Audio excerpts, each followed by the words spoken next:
욥기 26장 1절로부터 14절까지의 말씀, 욥기 26장 1절로부터 14절까지 말씀 우리 한 절씩 교독하면서 읽도록 하겠습니다.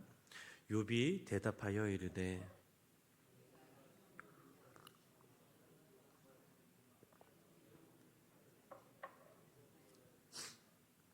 지혜 없는 자를 참 잘도 가르치는구나. 큰 지식을 참 잘도 자랑하는구나.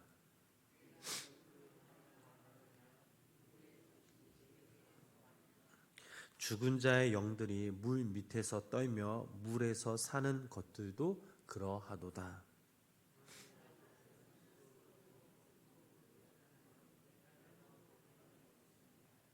그는 북쪽을 허공에 펴시며 땅을 아무것도 없는 곳에 매다시며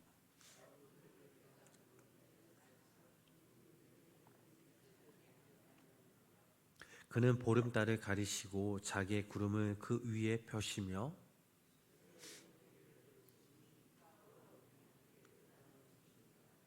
그가 꾸짖으신즉 하늘 기둥이 흔들리며 놀라느니라.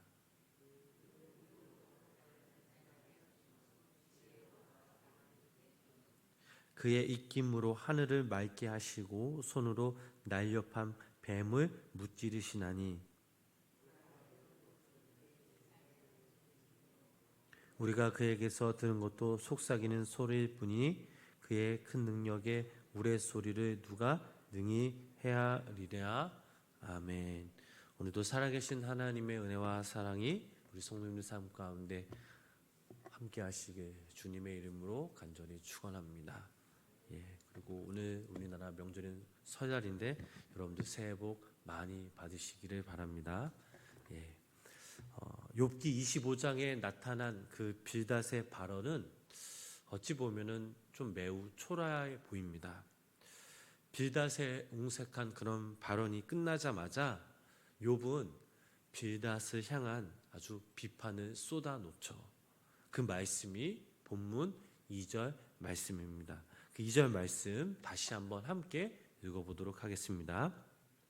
네가 힘없는 자를 참 잘도 도와주는구나.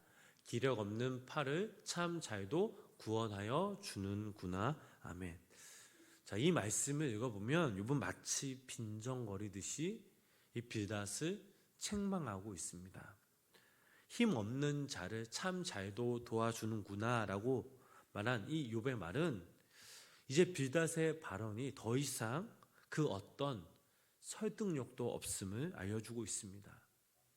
왜냐하면 우리가 이 욥기 말씀을 쭉 읽어보면 이 빌닷은 욥의 세 친구 중 엘리바스에 이어 두 번째 발언을 하곤 했는데 그는 엘리바스의 발언을 토대로 내용만 약간 바꾸어 자신의 논지인 것처럼 이야기할 따름이었기 때문입니다. 엘리바스의 첫 번째 발언에서 엘리바스는 이렇게 말을 하였습니다. 욥기 4장 7절 말씀 읽어보면 생각하여 보라. 죄 없이 망한 자가 누구인가? 정직한 자의 끊어짐이 어디 있는가? 라고 말했습니다. 엘리바스는 가장 먼저 욥의 고난이 욥의 죄악에서 비롯되었음을 주장한 것입니다. 빌닷은 이 말을 근거로 한 걸음 더 나아가 이렇게 고백하였죠. 왕골이 진펄 아닌 데서 크게 자라겠으며 갈대가 물 없는 데서 크게 자라겠느냐라고 말했습니다. 즉 빌닷은 아니 땡 굴뚝에 연기가 나겠느냐고 하며 욥을 죄인으로 몰아간 것입니다. 또한 엘리바스는 두 번째 발언을 통해 이렇게 얘기하였습니다. 악인은 헤매며 음식을 구하여 이르기를 어디 있느냐 하며 흑암의 날이 가까운 줄을 스스로 아느니라. 그러자 빌닷은 그 이어서 악인의 빛은 꺼지고 그의 불꽃은 빛나지 않을 것이요 라고 말했습니다. 자, 이렇듯 빌닷은 엘리바스의 그 발언을 토대로 내용만 살짝 바꾸어서 자신의 논지를 펼치는 사람이었습니다. 이러한 빌닷의 모습은 그의 마지막 발언에서도 그대로 이어지고 있습니다.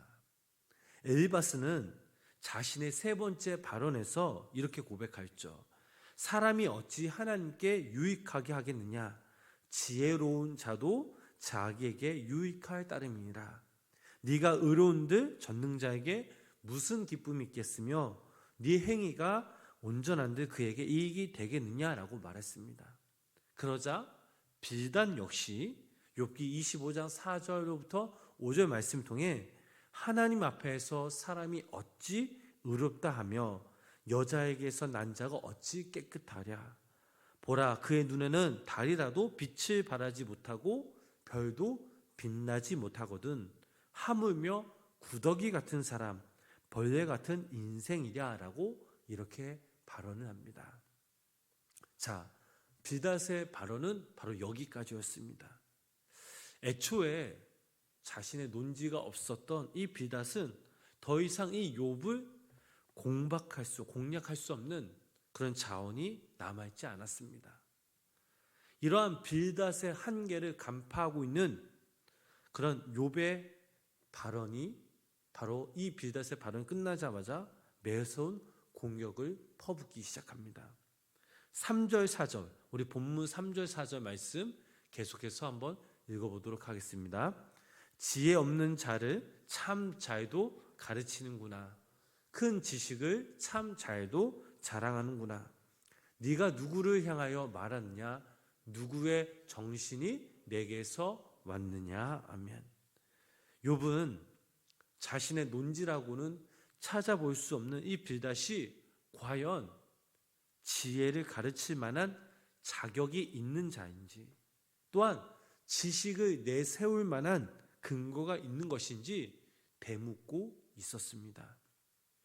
더 나아가 욥은 이러한 빌닷의 발언이 누구의 정신에서 왔는지를 날카롭게 파고들면서 이 빌닷의 입을 막아버리고 말았습니다.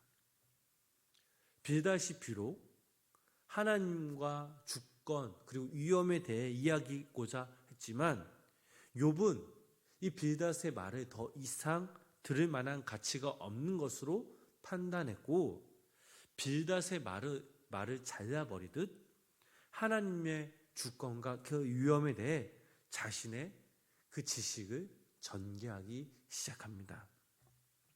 즉 5절 말씀 이하에서 욥은 빌닷이 말하려고 했던 그 내용을 대변하듯, 그러나 빌닷보다는 훨씬 더 깊은 이해를 바탕으로 하나님의 주권과 위험에 대해서 말하고 있는 그 말씀이 바로 본문 5절로부터 7절까지 말씀입니다. 우리 이 말씀 계속해서 읽어보도록 하겠습니다. 죽은 자의 영들이 물밑에서 떨며 물에서 사는 것들도 그러하더라. 하나님 앞에서는 수울도 벗은 몸으로 드러나며 멸망도 가림이 없습니다. 그는 북쪽을 허공에 펴시며 땅을 아무것도 없는 곳에 매다시며. 아멘.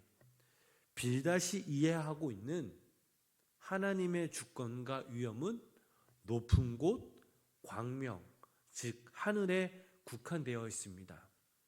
그런데 이에 비해 욥은 그 범위가 물밑과 수월에서부터 허공, 즉 광활한 우주 공간까지 미친다라고 본문 말씀 통해 말하고 있습니다. 또한 하나님의 주권과 위엄은 구름이 있는 대기권은 물론 바다와 하늘에도 펼쳐진다라고 욥은 고백하고 있습니다. 우리 14절 말씀 또 한번 읽어보겠습니다. 본문 14절 말씀입니다.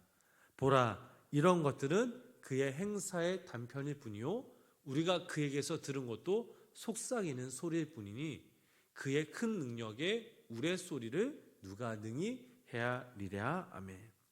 자, 욥은 하나님의 주권과 그 위엄이 가장 낮은 곳과 가장 높은 곳에까지 미치고 있을 뿐만 아니라 구름을 비롯한 하늘과 바다까지 하나님께서 다스리고 계시지만 이러한 것들은 하나님께서 행하시는 일에 단편에 불과하다라고 말하고 있습니다.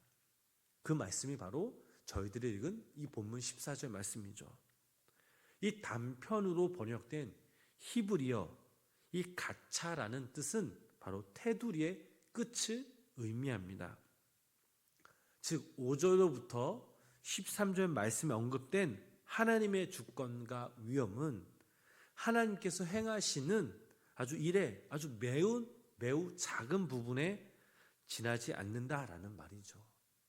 여기서 우리는 그 욥이 죽은 자의 영들이 있는 물밑과 수올까지도 하나님께서 통치하시는 그 영역으로 고백하고 있음에 우리는 주목해야 합니다. 욥은 자신이 태어난 날을 저주하면서까지 죽음보다 더한 그런 고난과 고통 속에서 지금 힘겨워하고 있습니다. 그럼에도 욥은 그 죽음의 영역에서조차 하나님의 주권과 그 위엄이 미치고 있음을 그의 입술로 지금 선포하고 있습니다. 이러한 욥의 고백은 자신이 겪고 있는 고난 가운데서도 여전히 하나님께서 통치하고 계심에 대한 신뢰를 말씀을 통해 보여주고 있습니다.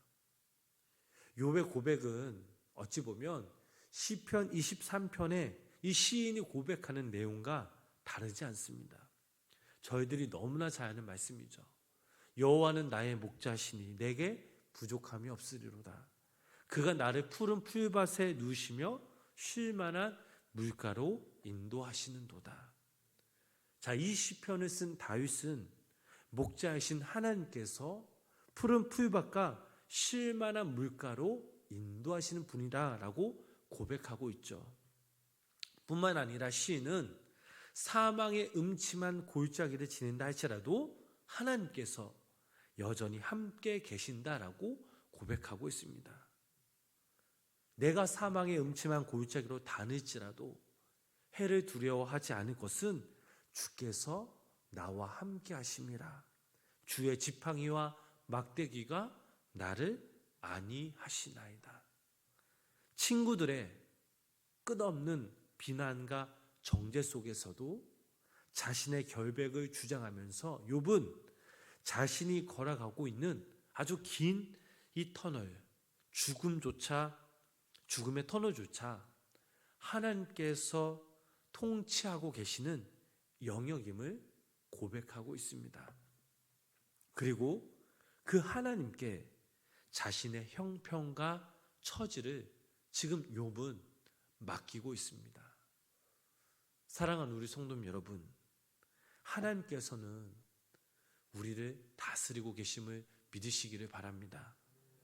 우리가 평안할 때뿐만 아니라 또 기뻐할 뿐만 아니라 죽음이 들어와지는 그 고난과 고통의 터널을 지날 때에도 우리와 함께 여전히 하고 계시며 또 우리의 삶을 통치하고 계신다라는 사실을 우리는 날마다 기억해야 될 줄 믿습니다. 바라기는 오늘 하루 우리가 이 땅에서 살아갈 때에 하나님의 그 통치 가운데 우리의 삶을 온전히 믿고 맡길 수 있는 우리 모두가 되게 간절히 소망합니다. 우리가 기쁠 때나 우리가 감사할 때나 우리가 고난 가운데 넘어져 낙심될 때에도 하나님께서는 당신의 장중의 손으로 우리를 붙잡으시고 우리를 인도하시며 또 당신의 두 눈으로 우리를 지켜보고 계신다는 사실입니다. 그때 우리는 어떻게 합니까?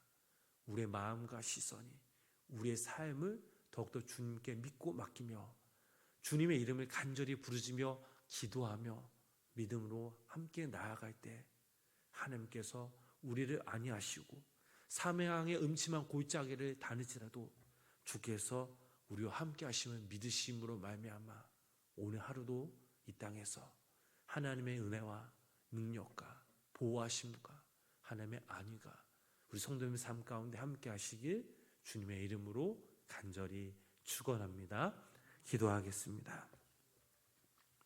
주님, 메마른 광야를 지날 때나 사망의 음침한 골짜기를 지날 때도 주님은 여전히 우리의 좋은 목자가 되어주심을 믿습니다.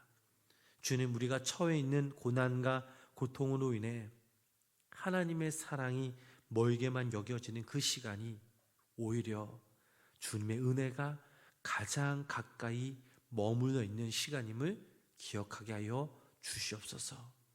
그래서 어떠한 상황 가운데서도 주님의 통치하심을 신뢰하며 우리를 향한 주님의 계획과 주님의 구원과 그 역사를 우리가 기억하면서 주님께서 주시는 그 평안함을 잃지 않는 우리 모두가 되게 하여 주시옵소서. 오늘도 이 시간 우리가 간절히 주님께 부르짖으며 기도하며 나아갑니다. 하나님, 우리의 기도에 기울여 주시고 우리 마음을 살펴주시고 위로하여 주시사 오늘도 당신의 품 안에 거하며 우리의 기도 제목들이 당신의 때에 응답받는 귀한 은혜 선물 우리가 받는 저희들 되게 하여 주시옵소서. 예수님의 이름으로 간절히 기도드렸습니다. 아멘.